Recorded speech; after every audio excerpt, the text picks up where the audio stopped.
எண்ணித் துணிவோம், ஒன்றிணைந்து எழுவோம், இலக்கை வெல்வோம்.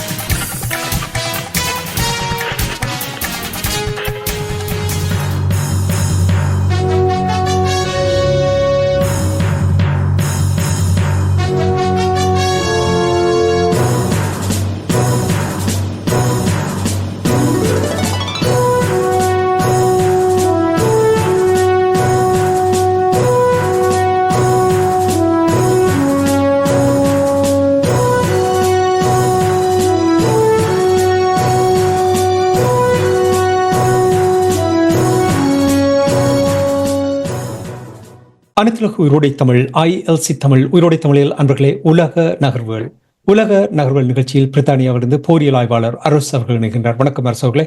வணக்கம். அனைத்துலக உயிரோட்ட தமிழ் உறவுகளுக்கு அன்பு கலந்த வணக்கம். இன்னொரு உலக நகர்வுகள் நிகழ்ச்சியில் இணைந்திருக்கின்றோம். இன்றைய உலக நகர்வுகள் நிகழ்ச்சியில் நாங்கள் இஸ்ரேல் பாலஸ்தீனத்துக்கு இடையிலான போர் தொடர்பான விடயங்களை பார்ப்போம்.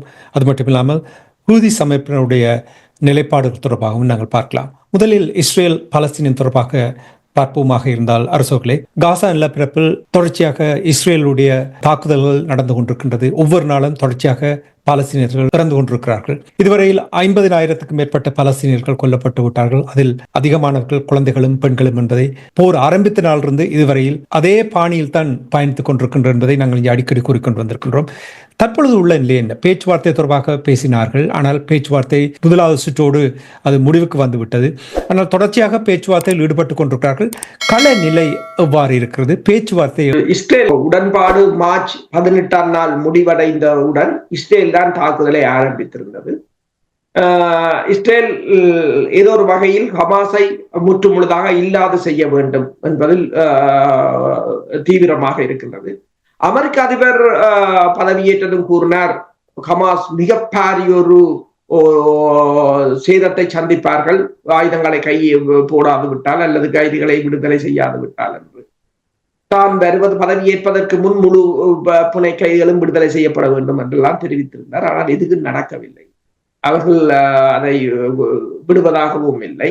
இஸ்ரேல் வலிந்த தாக்குதலை ஆரம்பித்திருந்தது. அமெரிக்கா தனக்கு உதவிகளை வழங்கும் என்று இஸ்ரேல் ஒரு சில சமயங்களில் எதிர்பார்த்திருக்கலாம். ஆனால் அந்த நிலையில் அமெரிக்காவும் இல்லை. அமெரிக்காவின் தற்போதைய நிலையில் இஸ்ரேலுக்கு வழங்கிய ஆயுதங்களுக்கே பணத்தை பெறுவது எப்படி என்றுதான் அமெரிக்கா யோசிக்குமே தவிர இப்போதைய நிலையில் அமெரிக்கா அதை ஊக்குவிப்பதாக இல்லை. அதே போல உங்களுக்கு தெரியும், அண்மையில் வாஷிங்டனுக்கு சென்றிருந்த இஸ்ரேலிய பிரதமர் பெஞ்சமின் நெத்தனியாஹு ஈரான் மீதான தாக்குதலை நடத்துவதற்கு அமெரிக்காவை இழுப்பதற்கு எவ்வளவோ முயற்சிகளை மேற்கொண்டிருந்தார். ஆனால் அமெரிக்க அதிபர் இப்ப நியூயார்க் டைம்ஸ் ஒன்றை கூறியிருக்கின்றது, இஸ்ரேல் திட்டத்தை போட்டிருந்தது வருகின்ற மே மாதம் ஈரான் இரண்டு பகுதிகளில் இருக்கின்ற அணு சக்தி நிலையங்களை தாக்கி அழிப்பதற்கு அல்லது அந்த தாக்குதலின் போது வான் தாக்குதலைத்தான் மேற்கொள்ள அவர்கள் திட்டமிட்டிருந்தார்கள்.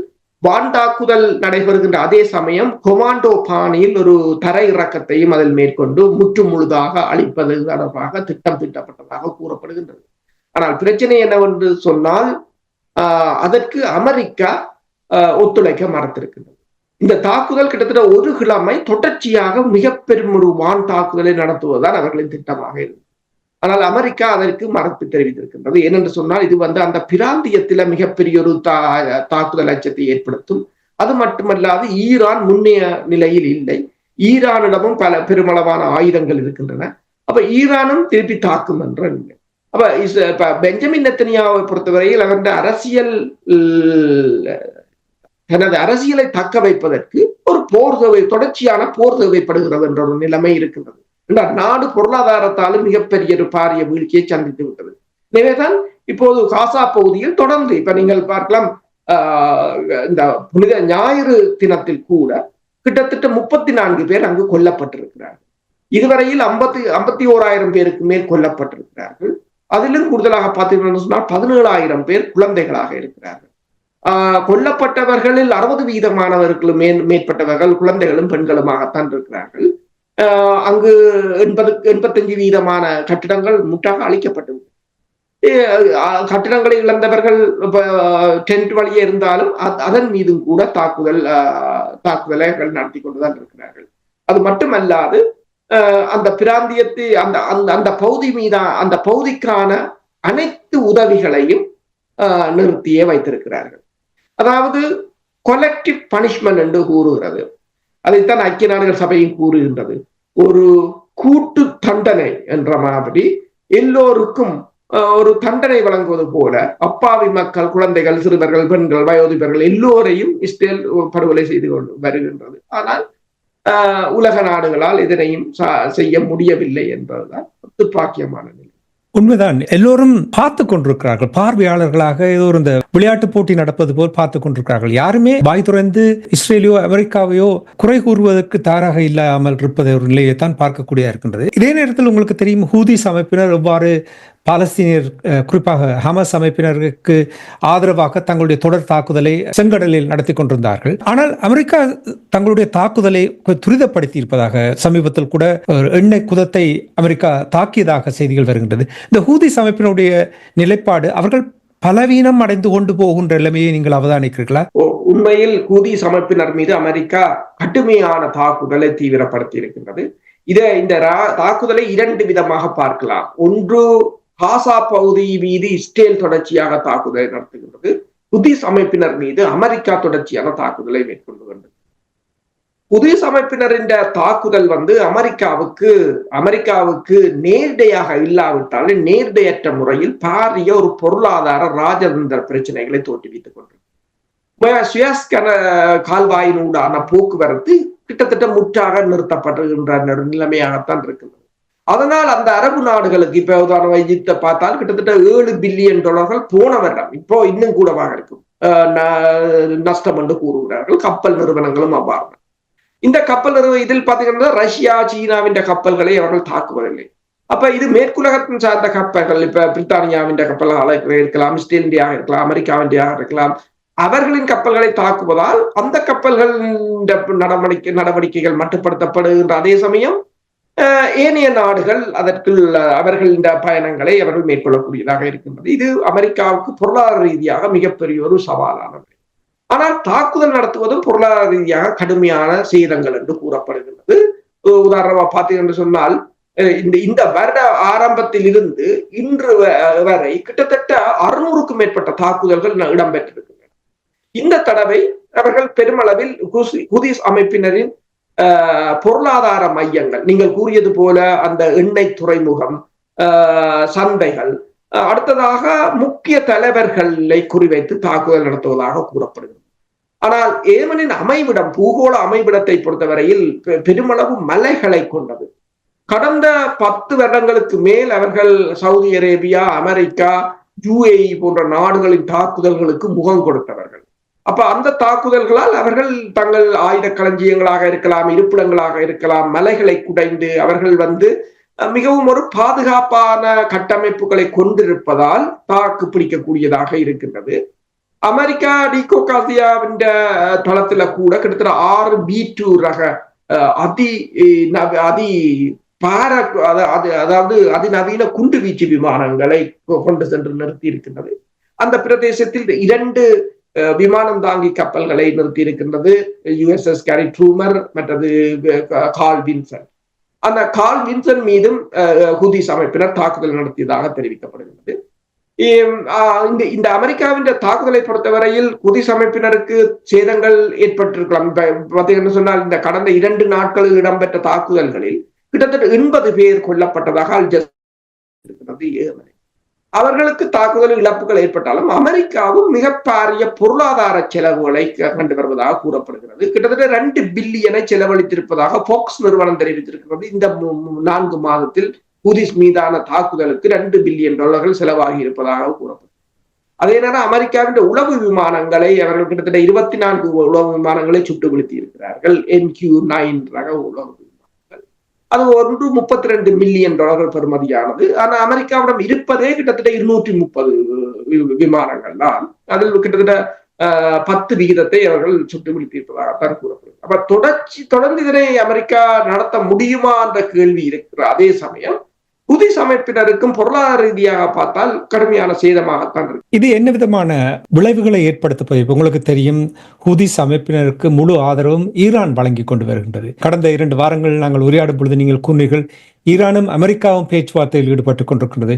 சவுதி அரேபியாவுடைய மன்னர் ஈரானுக்கு சென்ற செய்திகள் நாங்கள் பார்த்திருக்கின்றோம். அப்படி என்றால் இந்த போரில் ஏதாவது மாற்றம் வருவதற்கான சாத்தியங்கள் காணப்படுகின்றதா? சவுதி உண்மைதான். ஏனென்றால் ஹூதிஸ் அமைப்பினருக்கான பிண்டல வளங்கள், ஆயுதம், தொழில்நுட்பம், பயிற்சிகள் எல்லாவற்றையும் ஈரான் தான் வழங்கி கொண்டிருக்கின்றது. அப்ப ஈரானை பலவீனப்படுத்துவதற்காகத்தான் அமெரிக்கா ஹூதிஸ் அமைப்பினர் மீதான தாக்குதலையும் மேற்கொண்டு கொண்டிருக்கின்றது.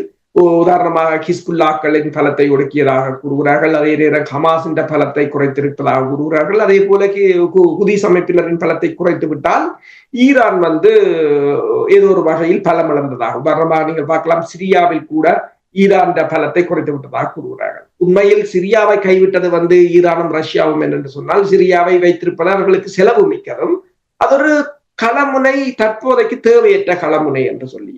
என்று சொன்னால் சில போர்கள் அப்படித்தான். சில போர்களை நாங்கள் இன்னொரு நாளைக்கு ஒத்தி வைப்பதுதான் போரியல் தத்துவத்தின் ஒரு நியதி. ஏனென்றால் சில போர்களை நாங்கள் எதிரியின் நிகழ்ச்சி நிரலுக்கு ஏற்றவாறு நாங்கள் போருக்கு போக முடியாது. எங்கள் நிகழ்ச்சி நிரலுக்கு ஏற்றவாறு தான் போகலாம்.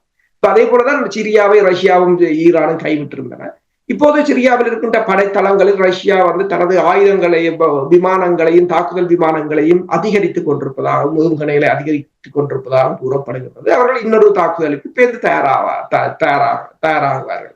அதே போலதான் இப்ப சிரியாவின் நடவடிக்கை, சிரியாவின் ஆட்சி மாற்றம் ஈரானுக்கு ஒரு பாதிப்பாக இருந்தாலும் ஈரான் கூறுகிறது என்னென்று சொன்னால் அது தனக்கு ஒரு செலவு மிக்க களமுனையாகத்தான் இருந்தது. என்று சொன்னால் சிரியாவின் அசாத்தை பொறுத்தவரையில் அசாத் ரஷ்யாவின் போரியல் நிபுணர்களையோ அல்லது ஈரான் ஜெனரல்களையோ அட்வைஸ்களை கேட்பதாக இல்லை என்ற ஒரு குற்றச்சாட்டும் இருக்கு. நீங்கள் பார்த்தீர்கள் என்று சொன்னால் இந்த ஹூதிஸ் அமைப்பினர் மீதான அமெரிக்காவின் தாக்குதலை பொறுத்தவரையில்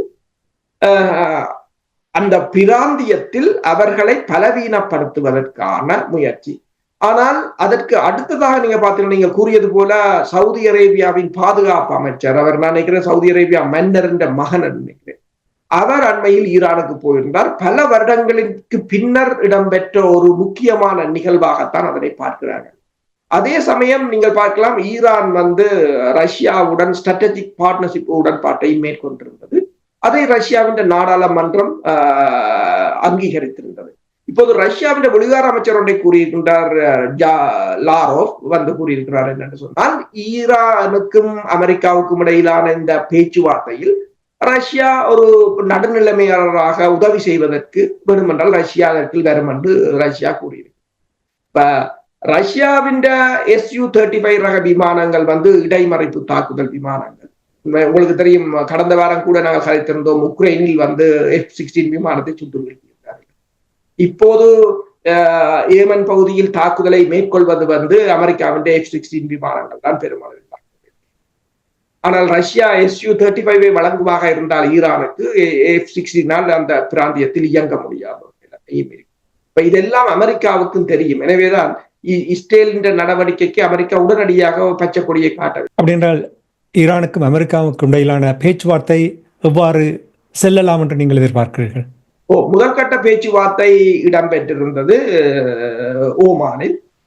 அது இருதரப்பும் அதை வரவேற்றிருந்தார்கள். அது நன்றாகத்தான் நடந்ததாகவும், அடுத்த வாரம் இரண்டாவது சுற்று பேச்சுக்கள் வியட்நாமில, அதாவது ஆஸ்திரியாவின் தலைநகரில் இடம்பெறப் போவதாகவும், அதனையும் ஓமான் தான் மீடியேட் பண்ண போவதாக கூறியிருக்கிறார்கள்.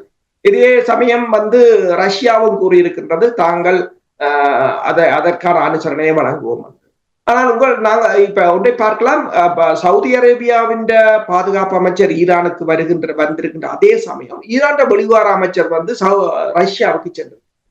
அப்ப ரஷ்யாவுக்கு சென்ற போது அவருடைய பயணத்தின் நோக்கத்தை கேட்ட போது அவர் கூறியிருக்கின்றார் என்றால், அந்த முதல் சுற்று பேச்சுக்களில் என்ன இடம்பெற்றது என்பதை தாங்கள் ரஷ்ய தரப்புக்கு அப்டேட் பண்ணுவதற்காக சென்றதார். அப்ப ஏதோ ஒரு வகையில் இந்த பேச்சுக்களை பின்னிருந்து ரஷ்யாவும் நடத்தி கொண்டிருப்பது போல, ஈரானுக்கு ஊடாக நடத்தி கொண்டிருப்பது போலதான் தெரிகின்றது. எனும்போது ஈரான் முன்னே போல ஒரு பலவீனமான நிலையில் இல்லை என்பது தெளிவாக தெரிகின்றது. எனவேதான் அமெரிக்கா தன் தாக்குதல் நிலையில் இருந்து கூட அமெரிக்கா சற்று பின்வாங்கி இருக்கின்றது. இப்ப இஸ்ரேல் கூறியது போல இஸ்ரேலுடன் இணைந்து அமெரிக்கா உடனடியாக தாக்குவதற்கு முற்படவில்லை. சில சமயங்களில் அமெரிக்கா அதனை பின்போட்டிருக்கலாம். இன்னொரு நாளைக்கு முதலில் குதிஸ் அமைப்பினரை பலவீனப்படுத்திவிட்டு பேதி ஈரானுடன் சமருக்கு செல்லலாம் என்று யோசிக்கலாம். ஆனால் இப்ப ஈரானை பொறுத்தவரையில் ஈரான் தொழில்நுட்பமாக இருக்கலாம், ஈரான் ஏவுகணை தொழில்நுட்பமாக இருக்கலாம், அல்லது ஆளில்லாத தாக்குதல் விமானங்கள். உங்களுக்கு தெரியும், உக்ரைன்ல இடம்பெற்ற சமரில் ரஷ்ய படையினருக்கு கை கொடுத்தது வந்து ஈரான் சாகித் 136 ரக தாக்குதல் விமானங்கள் தான், அதாவது ஆளில்லாத தாக்குதல் விமானங்கள். அவ்வளவு பெருமளவில் அவர்கள் அதனை உற்பத்தி செய்கிறார்கள். அவ்வளவற்றையும் வந்து ஏவுகணைகள் கொண்டு அழிப்பது என்பது மிகவும் மிகவும் கடினமான அது மட்டுமல்லாது, தப்பித்தவறி 2 விமானம் தாங்கி கப்பல்கள் மீது விழுமாக இருந்தால் அமெரிக்காவிடம் இருப்பதே 11 விமானம் தாங்கி கப்பல். அது மிகப்பெரிய ஒரு அனர்த்தத்தை அந்த பகுதியில். மத்திய கிழக்கு நாடுகளுக்கும் ஈரானுக்கும் இடையில் எவ்வாறு உறவில்லை இருக்கிறது? கடந்த முறை உரையாடும் பொழுது நீங்கள் கூறினீர்கள், அமெரிக்கா மத்திய கிழக்கு நாடு எந்த பகுதியிலிருந்து தாக்குதலை மேற்கொண்டால் ஈரான் அந்த நாட்டுக்கு பதில் அடி கொடுக்கும் என்று கூறிய விடயங்கள் கூறினீர்கள். அது தொடர்பாக என்ன நிலைப்பாடு? உண்மைதான். ஏனென்று சொன்னால் ஈரான் ஏவுகணை வீச்சுக்கு தான் மத்திய கிழக்கு நாடுகள் பல இருக்கின்றன. அப்ப மத்திய கிழக்கு நாடுகள் இப்போது ஏதோ ஒரு வகையில் ஈரானை சமாதானத்துக்கு கொண்டு வருவதற்கு முயற்சிக்கின்றன. எனவேதான் பல 10 வருடங்களின் பின்னர் சவுதி அரேபியாவின் பாதுகாப்பு அமைச்சர் அங்கு சென்றிருக்கின்றார் ஈரானுக்கு. இது முதல் தடவையாக. என்னென்று சொன்னால் 2 விடயங்கள். ஒன்று, ஈரான் அணு ஆயுதத்தை பெற்றுவிட்டால், இப்ப ரஷ்யாவின் உதவி தாராளமாக இருக்கின்றது, ஈரான் அணு ஆயுதத்தை பெற்றுவிட்டால் அது அந்த பிராந்தியத்தில் ஒரு என்ன சொல்றது படைத்துறை ரீதியான சமநிலையை குழப்பிவிடும். எனவேதான் சவுதி அரேபியா இப்போது அமெரிக்காவுடன் பேசிக் கொண்டிருக்கிறது அணு மின் நிலையை தாங்கள் ஆரம்பிப்பதற்கு. அது தொடர்பாக அமெரிக்கா அந்த தொழில்நுட்பத்தை வழங்க முன் வந்திருக்கிறார். இப்ப உதாரணமாக நீங்கள் இதை எவ்வாறு ஒப்பிடலாம் என்று சொன்னால், இந்தியாவும் பாகிஸ்தானும். இந்தியா திடீரென்று அணுகுண்டை பரிசோதித்ததும் உடனே பாகிஸ்தானும் தானும் செய்ய வேண்டும் என்பது அவர்களுடைய அரசியல் பிரச்சனை. அதே போன்ற ஒரு அரசியல் பிரச்சனை மத்திய கிழக்கில் எழும். பல நாடுகளும் அதில் போட்டியாளராக மாறும். ஈரான் அணு ஆயுதத்தை பெற்றுவிட்டால் மிகப்பெரிய ஒரு மாற்றம் அங்கு ஏற்படும். எனவேதான் அமெரிக்கா அதனை எந்த வழியிலாவது தடுப்பதற்கான முயற்சியில் தீவிரமாக இறங்கி இருக்கின்றது. இது ஒரு கடைசி முயற்சி. அப்ப அடுத்ததாக ஈரான் ஏவுகணை வீச்சுக்குள் தான் ஏனைய அரபு நாடுகள் இருக்கின்ற அமெரிக்காவின் தளங்கள் இருக்கு. அப்ப இந்த தளங்கள் மீது அமெரிக்கா ஈரான் மீது தாக்குதல் நடத்துமாக இருந்தால் ஈரான் இந்த தளங்களை தாக்கி அளிக்கும் என்றுதான் ஈரான் ஜெனரல் கூட அண்மையில் கூறியிருந்தார். கடந்த வாரம் நாங்கள் பார்த்திருந்தோம். அவர்கள் கிட்டத்தட்ட 50,000 படையினர் தங்கி இருக்கிறார்கள் என்று கூறப்படும். அப்ப அந்த நாடுகளுக்கும் அது ஒரு மிகப்பெரிய ஒரு பிரச்சனை. அடுத்ததாக ஈரான் மீதான தாக்குதல் வந்து அந்த வளைகுடா பகுதியிலான கப்பல் போக்குவரத்தை பாதிக்குமாக இருந்தால் அது இந்த சவுதி அரேபியா போன்ற நாடுகளின் எரிபொருள் விநியோகத்தை முற்றாக தடுத்து நிறுத்தும். அது வந்து மறுவளமாக ரஷ்யாவுக்கு இன்னொரு விதமான அனுகூலத்தை தான் ஏற்படுத்தும். அப்ப இது ஒரு ஒன்றோடு ஒன்று பின்னி பிணைந்த ஒரு பிரச்சனையாக இருக்கின்றது. எனவேதான் பல தரப்பு, அமெரிக்கா ஒரு தரப்பால ராஜதந்திர நகர்வுகளை மேற்கொள்ளும் அதே சமயம் மத்திய கிழக்கு நாடுகளும், சவுதி அரேபியா, கட்டார் போன்ற ஓமான் போன்ற நாடுகளும் இதில் முனைப்பாக நிற்கின்றன. நன்றி அரசுகளே. இன்றைய நிகழ்ச்சியில் இணைந்து இஸ்ரேல் பாலஸ்தீனத்துக்கு இடையிலான போர், அது பிராந்திய போர் ஆக கூட பார்க்கலாம், ஹூதிஸ் அமைப்பினருடைய நிலைமைகளும் ஈரானுடைய நிலைமையும், ஈரானுடைய பேச்சுவார்த்தை தொடர்பாக உங்களுடைய தமிழ் உறவுகளுக்கு விடயங்களை எடுத்து வந்தமைக்காக அன்பர்கள் சார்பாக நன்றியை குறிக்கொண்டு மீண்டும் இன்னொரு நிகழ்ச்சியில் இணைந்திருப்போம். அதுவரைக்கும் நன்றி, வணக்கம். நன்றி. எமது பார்வையாளர்களுக்கு வணக்கம். மக்களின் குரலாய் ஓங்கி ஒலிக்கும் இலக்கு மின்னிதழ் மற்றும் உயிரோடை தமிழ் வானொலி ஆகிய இவ்விரு ஊடகங்களும் உங்களைப் போன்ற எமது நேயர்கள் நண்பர்களின் ஆதரவிலேயே இயங்கி வருகின்றன. மிக குறைந்த வளங்களுடன் பல இடர்கள் மற்றும் தடைகளை தாண்டி பயணிக்கும் எமது ஊடகங்களின் பணிகள் மேலும் வளர உங்களால் முடிந்த நிதியுதவியை வழங்கி இன்னும் காத்திரமான செயற்பாடுகளை முன்னெடுக்க உதவுமாறு மிகவும் பணிவன்புடன் வேண்டி நிற்கின்றோம். உங்கள் பங்களிப்பு உங்களின் உரிமை குரலாய் ஓங்கி ஒலிக்கும். நன்றி.